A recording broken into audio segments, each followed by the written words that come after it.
Apa yang terjadi di Mahkamah Konstitusi akhir-akhir ini telah menyadarkan kita semua bahwa berbagai manipulasi hukum kembali terjadi.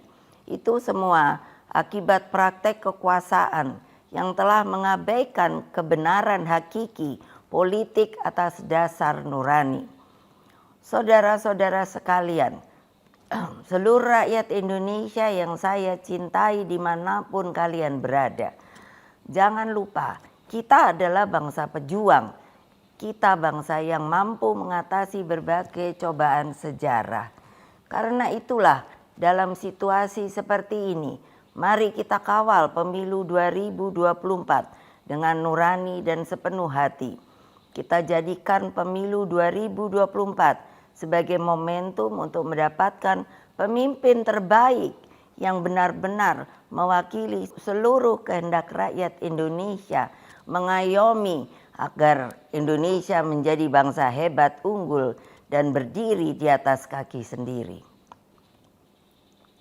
Rekayasa hukum tidak boleh terjadi lagi.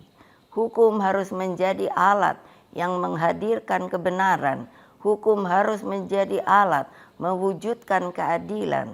Hukum harus menjadi alat mengayomi seluruh bangsa dan negara Indonesia. Dengan keadilan inilah kemakmuran pasti akan bisa diwujudkan. Karena itulah terus genggam erat semangat reformasi itu.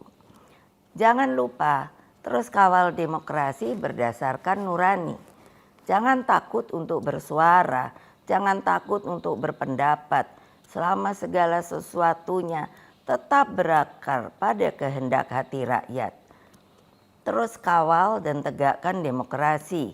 Itulah kewajiban kita sebagai warga bangsa dan bahkan menjadi keharusan setiap anak negeri dan bangsa agar tidak terjadi kesewenang-wenangan.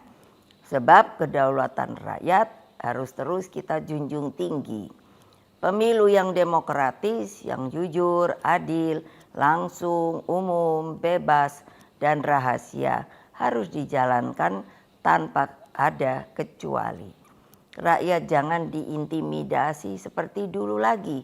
Jangan biarkan kecurangan pemilu yang akhir ini terlihat sudah mulai akan terjadi lagi. Gunakan hak pilihmu dengan tuntunan nurani.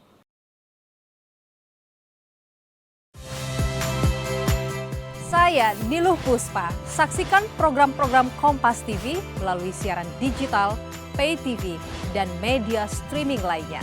Kompas TV, independen, terpercaya.